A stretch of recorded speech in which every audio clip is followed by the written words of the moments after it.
$17,000 a year to $141,000 for a single person. $141,000 is a damn good income, and those people cannot afford legal services. That's the problem. Welcome to A Different Practice.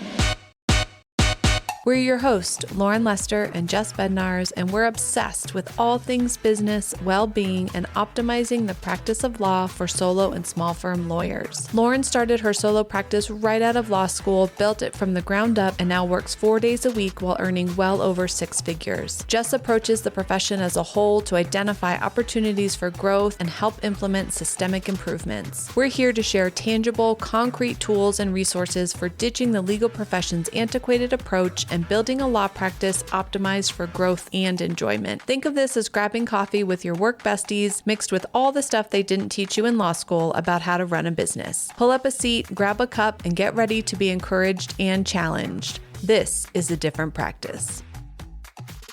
Hi, everyone, and welcome to another episode of A Different Practice. We're excited to share with you today as the year wraps up, kind of taking a look back at the books or podcasts or presentations or articles or just anything that we consumed during the year that we thought were really impactful or thought-provoking, inspiring, just those things that we haven't stopped thinking about or has given us maybe some inspiration for how we want to move forward or incorporate it into our daily lives. So we're going to share some of those things. Hopefully you'll find some inspiration from them. If there are things you haven't checked out, we will certainly have all of the links in the show notes. So if something really resonates with you, be sure to grab it, maybe over the holidays, check it out and get ready for the new year. If I'm okay to start, Jess, because of course, one of my things is a book. Of course it is. Which one of the 30 books that you read last year is it? It was really hard, honestly, to narrow it down. And I tried to think of what would be most helpful to the audience, because I certainly have other books that I actually would put above this one in just my books of the year, but they came from a different lens. Like they're a little bit more personal or like interpersonal relationships. And I thought, some people may be like, this is not the podcast for that. Like we're trying to run law firms here. So I picked one that is definitely in probably my top 5, but is a little bit more easily able to be incorporated into running a law firm.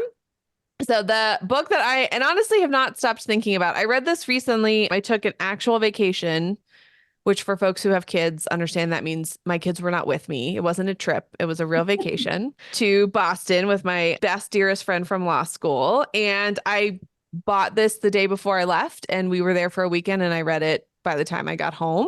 So it's a really easy read. Really love the author. I've read several of his books at this point, but it is Hidden Potential: The Science of Achieving Greater Things by Adam Grant, who I know you're familiar with. Yeah, definitely. This is on my list of books to read. So how was it? It's really good. It's a super easy read, but it's really chock full of science and real stories. And so his theory of this book is we live in a world that is very obsessed with talent. Like LeBron James is phenomenal at playing basketball, and Bill Gates is phenomenal at creating technology with Microsoft, right? You can name kind of those people. But we really seem to only celebrate kids who are naturally talented. Like you just go, wow, that kid's really good at piano. Let's pour all of our resources into him. Whereas you might have had other kids who were also going to be great at piano, but because they don't have like that flash in the pan initially, they get overlooked. And so his theory of the book is potential is in all of us, and we all have hidden potential, and we can actually create kind of a framework for bringing it out, which I thought was really interesting because I certainly grew up in the mindset and of the societal thoughts of that kid is just innately a prodigy. And I'm not like that. Just, I didn't get those gifts, and I have other gifts, but I don't have that potential in that way. So I really loved that different mindset shift of no, actually, we all have potential in us, but we have to create the environment around it. And it's not a flash in the pan situation. It's actually something that's cultivated and grown. So he has three sections in the book that he divides it up into, but he starts in the prologue with this fantastic story about these kids who play chess. And they are not the kids you would think would be at the chess tournament. Like they're kids of color. They're not the white prep school, private school kids who are traditionally at chess tournaments. There's just a guy who really loves chess and he started teaching at the school and so taught his students how to play chess, and they were certainly like the underdog of underdogs when they showed up to this chess tournament. Laughed at, like, what are these kids doing here? Like, they're not going to do anything. And he tells this fantastic story about how they actually were really successful. And it's not because they were prodigies that were necessarily untapped, but because the teacher created this system around them to really let their potential shine. So that, like, 3 pages in, I love a good underdog achievement story. I was like, I'm in, Adam Grant. I don't know what you're going to say in the rest of this book, but I'm in. And so, yeah, he has some really great stories in here. So the three sections are the skills of character, getting better at getting better. So he talks a lot about if we want to grow our potential and have it come to fruition, we have to be comfortable with being uncomfortable and like learning, because again, we're not all Mozarts. We're like, we just sit down at a piano and it comes to us. Like we have to work at it. He talks about a great story about folks who are polyglots, who are people who understand like several languages and they're not naturally gifted at it. The people that he interviewed failed their Spanish class. So these aren't people who like just have that ability, but talks about how they got to that place and really absorbing information, finding, he calls it the imperfectionist, finding the sweet spot between flawed and flawless. So again, just sort of embracing the learning culture and being crappy at something to be able to find your passion and then have your potential come out. The second section that he goes through is the structures for motivation, which I found most interesting because it was like, how do you create a scaffolding around yourself or around people that you're trying to help them see their best potential? And again, it's not just like an innate thing. Like there are actually routines that you can put in place. And he talks about that, like a daily grind, like doing something every day to work towards your potential and getting unstuck. And then the last section, which is really interesting, kind of from a, that you would probably like Jess the most, is just from a macro level in terms of the systems of opportunity and how schools in particular are failing average kids because they don't walk in with genius level intelligence. And so again, the resources are put all towards those gifted kids, right? They get to go in the special class and all the rest of us sit in regular class, but that class has just as many kids with potential as the kids who are labeled gifted. So he kind of goes through like, how can our education system be better at supporting all kids? And he has a great line in the very beginning of the book that says, although talent is evenly distributed, opportunity is not. And I like that thought of like, this is in all of us and we can all cultivate this and we can all help others cultivate potential. But we really have to look at the system that we are in. And is that actually supporting everyone or is it supporting a chosen few? Interesting. As you're talking about this, and I love a good framework. It just makes it so much easier to understand how to apply it, I guess, to what we do as individuals and just within the profession. And so I'm thinking of different ways this might show up in the profession.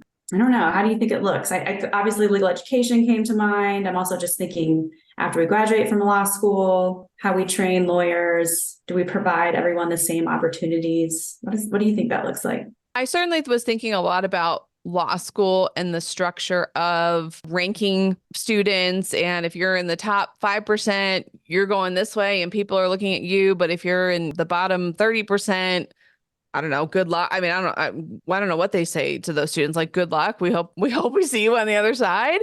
I think that is one of those inherent structures that Adam Grant kind of talks about that is not helpful, because if you have 150 kids in a law school class, yes, there's going to be those who are just phenomenal at law school and can argue everything and understand IRAC from day one.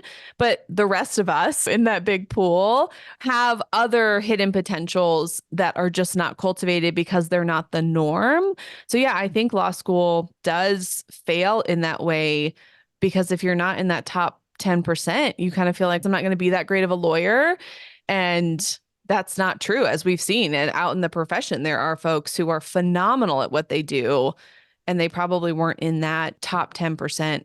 Yeah, no, I think you're exactly right. That really resonates with me. And I think all law school professors and people running law schools would really benefit from reading the book. Mm-hmm. Okay, I'm excited to check it out. All right, I'm going to move on to a resource on my list. And so those of you who know me very well know I suck at reading books. It's really difficult for me to get through a book for a variety of reasons. So I will not have any books on my list, sadly. But the first resource I have on my list is an article that came out through Law 360 just a few weeks ago. I think December 1st was the publication date. And the title of the article was "A Mountain to Climb: The Accessibility of Rural Courts." What this article focuses on is it first talks about kind of the headline that kicked it off was that Congress passed a bill that would add 2 federal courthouse locations in rural parts of Texas and Washington state. And so immediately for me, I was like, wow, do we not have enough? I mean, I know we have rural deserts for sure. And wow, we're actually adding physical like courthouses. I mean, that's good. Maybe people have to drive shorter distances, but interesting solution. And then they immediately talk about how experts say that we already have enough federal courthouses. It's getting to them that's the problem, which that makes sense to me. And those two ideas seem connected. And then it just kind of goes through and talks about the issues that people living in rural communities face. And what I loved about this article is it just really painted a very clear picture. I'm sure as I talked about this topic, people had an initial view in their minds, but I think this just really crystallized it for me. So they were talking about the long distances. And so, yeah, a lot of people have to drive at least an hour, if not more, to get to a federal courthouse. And the distance is then complicated by things like the cost of gas. And while the cost of gas has gone down, thankfully, I think across the country, in places like Washington and California, there are certain states where the cost of gas is just always high or higher than in other parts of the state. So it costs a lot of money to drive long distances to get to a courthouse. And then that's paired with lack of public transportation in a lot of these places. It's just very minimal or non-existent. And then there's the geography itself. Driving an hour and a half just down like a flat highway is one thing, but they're talking about in a lot of these areas, and specifically in Washington, they give an example where for a lot of people to get to the closest federal courthouse, they actually have to drive over the highest mountain pass in the state.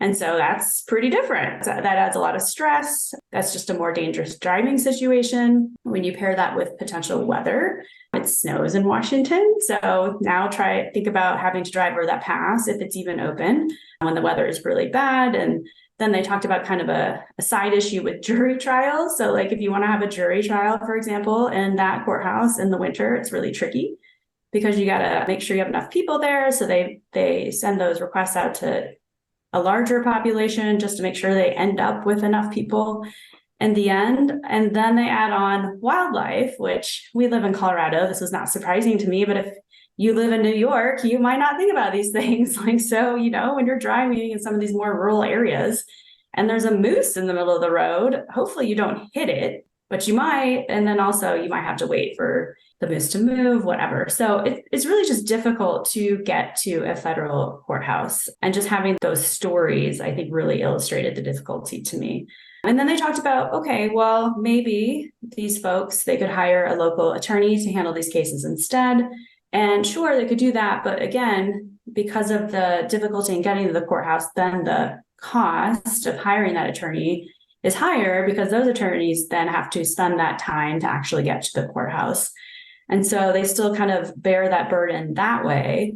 And then they talked about how the courthouses themselves, sadly, are breaking down. So I'm sure many of you have seen some of these courthouses. They were built a long time ago. They're beautiful, but they have a lot of issues. One, they're not accessible because they were built in a different time. And then Also, at this point, I'm not sure that we've been keeping them up. And so they're kind of breaking down. I'm sure there's discussion. Does it make more sense to add more, refurbish them, or do we move to a different model? And the article didn't really discuss that, but it does make you kind of think about those things. And so here is the point where most people would say, well, this is where technology and remote hearings come in, right? This is the perfect solution to this problem. The thing is that people living in these more rural areas, a lot of these areas don't actually have broadband access. So they can't actually access court using technology.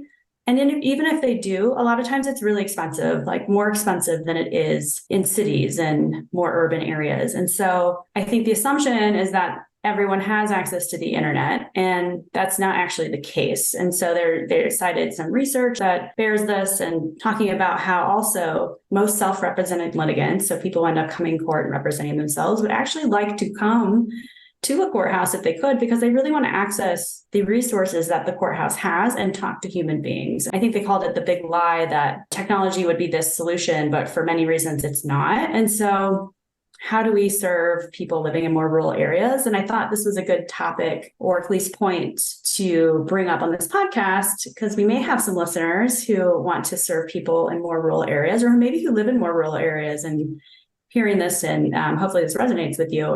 But if you want to serve people in these areas, just thinking about how best to do that and not making assumptions that a lot of us have made, I think, along the way, that these people will have access to technology. And so how can you connect with them? How can you be accessible to them? Asking some questions up front and making sure you understand what they have and what they don't have, so that you can figure out how to best communicate with them and represent them. I just thought it was really interesting. It's a really complex issue. I don't have any suggestions beyond this, but really the reason I brought it up is just don't make assumptions and just really try to understand where your clients are at and try to meet them where they're at as best as you can.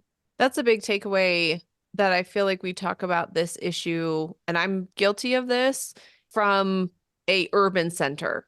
We all get around in a big fancy office and we sit around a conference table and we say, yes, people who are in more rural parts of our state or the country need to have better access to justice. How do we do that? And we make huge assumptions. And I hope that the shift will be to actually talk to those folks, because I think getting their perspective and what they actually need is going to be the best way to move forward. I feel like here in Colorado, we've talked about this for at least half a decade, if not more, that I've been here, and I'm sure it's been longer than that. I feel like we're still talking about it and there's not been a lot of progress. And I wonder if that's because it's a bunch of people sitting in an urban center talking about it. Like, we actually need to go to these places and talk to these people who live there and say, what is the issue? Like, what are the 12 issues that stack up to make it really difficult for you to get to court or find a lawyer or get the representation that you need, and actually address those, rather than assuming we know the problem and then trying to come up with a solution that is maybe not even a problem they have.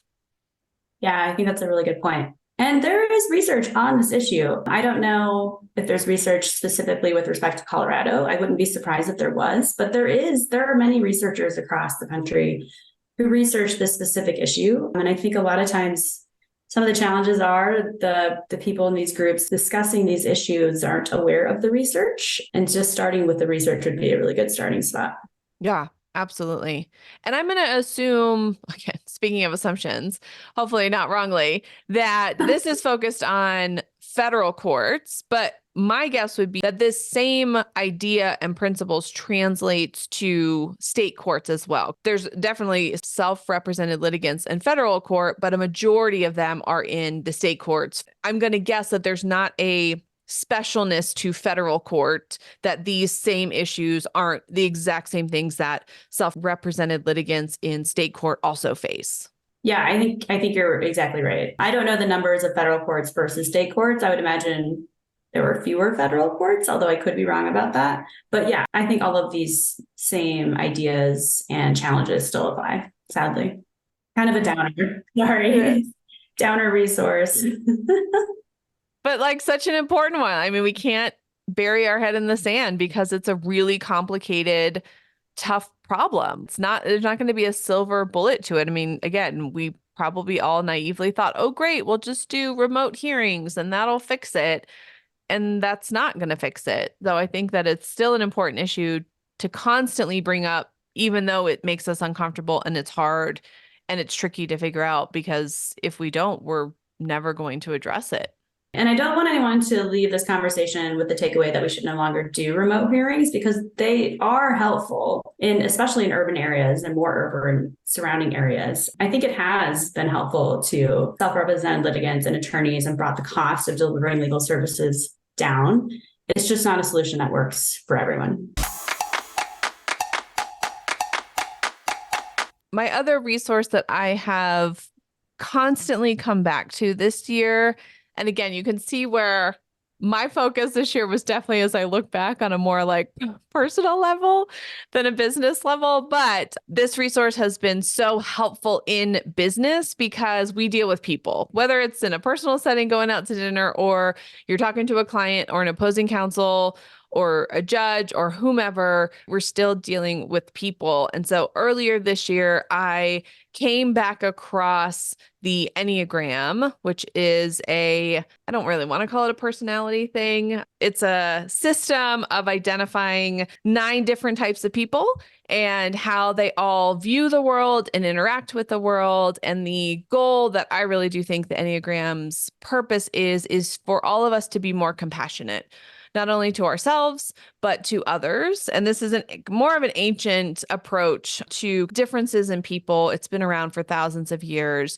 But I happened to be listening to a podcast at the gym, and a woman named Suzanne Stabile was on, and she is affectionately called the godmother of the Enneagram, and she's written several books on it. And so she was being interviewed, and I hadn't really thought about the Enneagram in a couple of years, but she is amazing. I just like want to have tea with her. She's just such a sweet Southern lady. She lives in Texas and she's really funny. So she was going through the 9 different numbers and how they show up in the world and what their biggest challenge is and how they can, if they're unhealthy, show up, and what some of the things, if you identify as that number, to work on to be a more healthy whole version of yourself.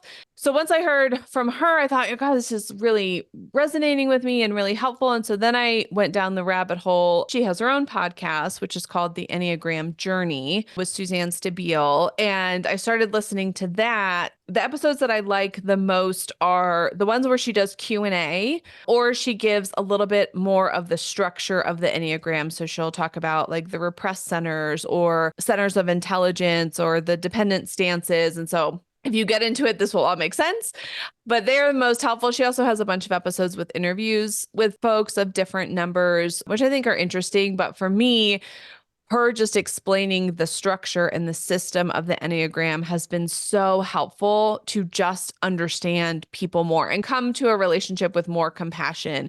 So I have used it with clients who I'm talking to, and I'm thinking, gosh, this person really sounds like an 8. And I know where they're coming from. I know that they sound angry. I just had a call with a client the other day who apologized because he's very intense and he talks in a very intense way. And if you don't know, he just sounds angry. And I thought for a split second, like, is he mad at me? Like, what did I do? And at the end of the conversation, he said, I'm sorry if I just come off a bit aggressive. Like, I'm not mad. I'm just sort of an intense person. And I have no idea what his Enneagram number would be, but you can kind of start to see patterns. And I just thought, okay, I don't need to take this personally, which is what I probably would have done in the past. This is just how he is. And that's how he communicates. He's just a person who's very intense, and you have to kind of love that about him. And then I know in communicating with him, that's where he's coming from. And so I've done it with clients just to kind of get on a more compassionate, understanding place with them. I've certainly done it with opposing counsel where I can kind of pick up pieces, because that, for me in particular, can feel very much like a personal attack sometimes, the way that we talk to one another, unfortunately. And so if I can use this structure again, just to say, well, if they're this number, then they see the world through this lens, which is very different than how I see the world, but I can understand where they're coming from. And it is not a personal thing against me. It's just they see it through a blue lens and I see it through a green lens. So we've got to work together to find some common ground. It's just been really helpful. So if anyone is interested in just kind of understanding yourself better and other people better, I've certainly used it in my personal life in many a ways. My husband and I have really talked about it a lot this year and gotten better connected and understanding of each other. And we've been together nearly 2 decades. We've understood our kids a little bit more. I mean, it just really is such a fantastic tool, but I think you can incorporate it into your professional life because we work with people. Like we're a profession of people, and it just helps us be a little bit more compassionate with each other. And I think now more than ever, in a lot of ways, we really need that. I'm curious if, as you've been listening to the podcast, reading the books, etc., if one way of describing the tool is, or if a use of it is to help develop empathy, because that's kind of the biggest takeaway that I've gotten listening to you talk about it. I'm super interested in it as well. And it has done the same thing for me, it helps me understand individuals. But I think at its core, what it really helps me do is just understand the different perspectives. And like the example you gave, when someone's mad at you, what are the different reasons this person could be mad? Like, is it me, or is it this is how they are, or, a personality thing, whatever. Just trying to open up the possibilities of why something might be happening or why someone might be the way they are. And I think that's so important and will just help all of us develop businesses, personal relationships, etc. It's huge and it's super interesting. I love to nerd out on the Enneagram. Yeah, it's really complex. It's very deep if you want to get into it. It's not just sort of a personality test. You take a quiz online and it tells you, your Gimmer girl character is whatever. It's not like that. I mean, if you get into it, it can get really complex. But yeah, I think in a profession that is structured to be adversarial, like maybe it's just me. I just assume the other person is against me or my client from the jump. I mean, we just are set up, but there's two sides that want something and are pulling the same rope, and it's which side is going to win the tug of war. And so coming at it and pushing back against the other person is just against me, or us is just in a aggressive fighting position, and I always have to be defensive. It's really helped me try and step back and go, okay, well, maybe that's just sort of how they communicate. And they're not actually trying to be aggressive. They just are sort of intense personality. And I can understand that. Or the opposing counsel who seems to be very focused on like winning, which for me is very foreign in family law because like we're talking about kids and relationships, but I get the vibe from them that they want to win something for their client. I can go, okay, again, no idea what number they are. And Suzanne Stabile certainly talks about not typing somebody else, like everybody has to self-select. But I can say, okay, let's say this person might be a 3 who's the achiever. That's in their personality. And so is there a way that I can have some compassion and go, okay, they're not coming at it to like one up me. They're just coming at it because that's how they see the world. Can I work with my client to say, okay, it's really important to the other side to have, I don't know, a dinner on Saturday or whatever, or it's really important to them that they get these frequent flyer miles, which to my client means nothing. They just want it to be fair, that I can say, hey, you can quote unquote win that piece. And it sort of helps us get more on the same page. So yes, it's just another framework that I think is really helpful in such a adversarial profession where it feels like it's us against everybody all the time. Yeah, I think it'd be interesting too. I just thought of this, so this could be totally off, but I do wonder if it would be helpful in law school. I mean, I think it'd be helpful to take this test much earlier in life, but in law school to see what number you are and if that would direct you or offer guidance on maybe some career paths. I can just imagine, for example, I know peacemaker is one of the numbers, the 9. I wonder if peacemakers, and I think they say in the book, make good mediators, things like that. Doesn't mean you have to go that direction, but it's just more information about yourself and what might be a good career path for you. And a lot of law students, and I have the same issue, like it's just hard to figure that out. Like, which direction should I go? I don't know, but we can start providing them with tools like this. I wonder if that would be helpful. I think it would give you even threads. Like, again, you may not want to be a mediator, but you may go, I like having that element in my practice. So how can I Yes. incorporate that? Or how can I get in a practice area that it is a little bit more of let's solve the problem and see, everybody's side, maybe something like education law or something where we're all really wanting to make sure that this kid gets the IEP that they need. So we're not necessarily pitted against each other. Having those insights about ourselves makes it more helpful that we go down paths that we don't go 3 years in and go, this isn't for me because none of these things align with my personality. Yeah, which makes me think specifically for career services offices, maybe this is a good tool for people working in those offices to familiarize themselves with, but maybe then to also use with law students. I love it. I'm really excited for you to dig in more and get your insights from it. It's a fantastic resource. So if anyone is interested in dipping their toes in, Suzanne Stabille's podcast, The Enneagram Journey, is a really great place to start. So we'll link all that in the show notes if we've piqued your interest at all. I'm going to move to my next resource, and I'm going to keep this one short. It's not a new resource. It is Slack, which has been around for a while. But when I moved organizations this past year, started working at IELTS has been using Slack, and we use Slack a lot for a lot of different things. And we have a hybrid staff. So we have most of our staff is based here in Denver, but we only have to come into the office 50% of the time. So even the Denver staff is hybrid, but then we have 3 employees who are fully remote. And so I think this has been a good tool for that type of working environment. And so if you're a solo, Slack, maybe not the resource for you, although I do Slack with people outside of my organization. So I think there could be ways to use Slack, but I think this is more maybe for people who do have some employees, and I can just share some of the ways that we've used it. I think it's good for both real-time communication and asynchronous communication. I think we primarily use it for the latter, but if you catch someone on Slack, you can chat back and forth very quickly. There's an opportunity or a feature where you can just have a quick huddle, which basically means you jump on a quick video call. But what I've loved about it for us, and I could see maybe this has some value in legal as well, is just I really dislike email. It I know sucks. it sucks, right? We have to use it at least to some degree, but I can't tell you how many times. And no, I don't. Recognize I could create folders, but I don't.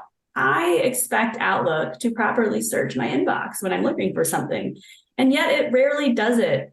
And so instead of having conversations via Outlook or email with your staff, if you instead have them in Slack, it's so much easier to go back and just reference them, grab them. I put together a newsletter every other month, and all of the updates, I just put them. I create a specific Slack channel for that newsletter. And so I post all of the updates so that everyone else in the organization can see it. But then when it comes time to actually putting the newsletter together, communication staff will just grab all of those updates and dump it into a newsletter. Super easy. And it's just easy to create topics, and this would look differently maybe in a law firm, but for us, we have a Slack channel for different focus areas of our organization. And again, I can't tell you how many times I've gone back just to see like, oh, who said what, or where was that article again? Or it's just so much easier, and it makes me have to go into my Outlook inbox less, which I really appreciate. So I don't know if you've used Slack, Lauren, but I recommend people check it out, especially if they have staff. Yes, staying out of email, huge win. I have used it in the past. Obviously, it's just me, so I'd be just like talking to myself. But I do see it as a good organization tool potentially. I have tried to use it in other settings with other people. We tried to use it for kind of our community at one point. I think it can be hard to get maybe buy-in from folks who are not in your organization, or where the conversation on Slack isn't robust. Like if it's just not used, then it's not a place that people go consistently. And then it's just one more tool that I have to check.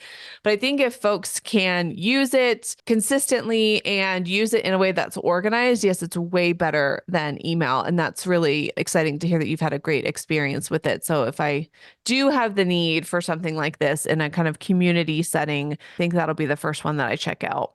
And I definitely agree it can be hit or miss. I have been part of listservs, some of which have worked well, some have not. So I get it, especially with other lawyers. It's difficult because I know a lot of lawyers work from their inbox. I did the same thing. So I totally get that. Whether or not you use Slack, the undertone of get out of your inbox is such a huge help. So however that looks, I have done that too. I just use my to-do list, which I use ClickUp, but it's the same thing. Like it just keeps me more organized. I'm not in the inbox all day. I push everything to that and then work out of that. So whatever works for you, depending on your organization, email just sucks and it's so time consuming and you can go down the rabbit hole and then you pop up 3 hours later and you're like, I haven't done anything, but it's noon. So I'm so glad to hear that y'all are using Slack and that it's been so helpful. Okay, yes. So this is not actually a 2023 resource. This is a coming soon in 2024 resource, but hopefully coming in January of 2024. And so this resource will be called the Above the Line Network. It's going to be a community of leaders from across the United States, Canada, and beyond, working together to transform the delivery of legal services to the underserved middle class. This applies to our listeners. You all are leaders. You all are doing great things. And if you are serving people in the middle class in any respect, we would love for you to be part of this network. Lauren is actually going to be on the advisory committee for this network, which we're super excited about. And this network is a joint project of ISLES and the Chicago Bar Foundation. So the access to justice gap is huge. So the number of people who aren't actually receiving legal services, it's not just low-income people, it's people in the middle class as well. The vast majority of Americans, when they have a legal issue, are not able to actually get the legal help that they need. And as a profession, we typically have provided resources and focused our resources and funding on helping low-income people, which makes a ton of sense because they're the most vulnerable, but to the exclusion of everyone who is also in the middle class and also needs these resources. And so there's been no organized effort around that, and that is what we're hoping ATLN will be. And let me just talk about what we mean by middle class before I talk more about kind of the benefits and why you might want to get involved. Everyone defines middle class differently, and so we just felt we needed to create a definition just so everyone understood, like, does this apply to me? And so our definition of middle class is anyone who makes above the income eligibility line, which is 125% of the federal poverty guidelines, which for an individual is just under $17,000 in 2023, and all the way up to the upper end of how Pew Charitable Trust defines middle class, which in 2023 was $141,568 for an individual. So quite a range, as you can see. And so basically, if you are serving anyone in that income range, and I have to imagine you are, and you're really dedicated to serving people in the middle class, then we really would love for you to join the network. We spent a lot of time putting together a strategic plan. What we really want to do in the first year is identify all of the models in this space that are working well to serve anyone who falls into the middle class. And so law firms obviously are those models. And so we want to just provide a way for law firm owners like yourself, but also people maybe who own nonprofit law firms, sliding scale law firms, maybe even legal aid organizations that serve above that income eligibility line. Anyone who is doing it, we want to bring them all together and create a community where we have a listserv, we have a directory and hopefully we're going to be offering opportunities both in person and virtually for members of the network to meet each other and share ideas and share resources and success stories and challenges. And so we really just want to build that community. We're hoping to offer educational opportunities along the way as well. And then also there will be an advocacy component. So if you feel especially passionate about serving this group and you've been looking for opportunities to advocate for it, there'll be opportunities to do that as well. And so we're going to start working that probably this summer, trying to outline existing efforts, how we can kind of plug into those, and are there things we need to do as a community to make sure that the middle class voice is being heard. That's kind of what the network is going to be. Coming January 2024 at abovetheline.org, which is active right now, but sometime mid-January, we'll have an opportunity where people who are interested in joining the network can go to that page, fill out a brief form, and then you can get involved. And we'll see where we go from there. I'm really excited about it. We've heard along the way when I was working at the Chicago Bar Foundation and even this past year that a lot of people are doing really great things, but they just don't feel supported. They don't feel part of a community. In order for us to scale all of these efforts, I think we really need to build that community. And so hopefully some of you will be interested and sign up. This is such a cool project. I'm so excited that y'all are spearheading this and putting it together. I'm really excited to see the conversations that come out of it. And like you said, the community, because it can be very isolating, not only being a solo or small firm, but feeling like you are not practicing the traditional model because you are trying to serve these folks. And so there's not just a lot of resources. It's sort of fly by the seat of your pants and see what works. So to be able to chat with folks who are in that same space and have that same perspective is going to be so invaluable. I just want to underscore, because I can't get over these numbers, the middle class. So it's $17,000 a year, which like how anybody lives on that is beyond me. $17,000 a year to $141,000 for a single person. Like we're not, you said this, yes, the low income folks need to be supported and we need to continue to put resources there, but these are not, $141,000 is a damn good income and those people cannot afford legal services. That's the problem. Yeah. Can't afford it and or they don't know they have a legal problem. That's a big part of the situation as well. And so we'll definitely be digging into it more, taking existing research, probably conducting new research, just so we truly understand the problem and then also the challenges that have led us to this situation so that we can actually craft solutions around it. But like you said, also sharing resources to help existing models that we know that work and help people who come in and really do want to serve everyday people who want to be clients of their own law firm. Hopefully this is kind of a one-stop shop where they can go and find the resources they need to get started and then to join a community. I would venture to guess a large majority of my clients are in this group. Yeah. They make less than $141,000 a year. I think I'm doing okay. They seem happy. So there is ways that we can make this work and we can serve those people. So the fact that y'all are doing this, like I said, I'm super excited. I'm excited to see what 2024 brings and where this project goes. So yes, if anyone is interested, please check out abovethelinenetwork.org. We'll link to it in the show notes as well. So looking forward to 2024 even more. We're going to wrap up for today, but join us next episode where we look more into the new year and what each of us is excited about, what some of our goals are. Certainly the Above the Line Network is already on that list, but come back and join us to see how we're kicking off the new year. Thanks so much for spending your time with us today. We always appreciate it, and we'll see you next time. We're over here giving you a virtual high five because you just finished another episode of A Different Practice. For more from this episode, head over to adifferentpractice.com/podcast for our show notes. If you found this episode helpful, we'd love it if you'd share it with someone. Be sure to rate the show wherever you listen to podcasts, and don't forget to subscribe so you never miss an episode. If you're looking for even more practical tools to optimize your law practice for growth and enjoyment, sign up for our monthly newsletter at adifferentpractice.com/subscribe. We can't wait to connect with you next time. Until then, keep building a different practice.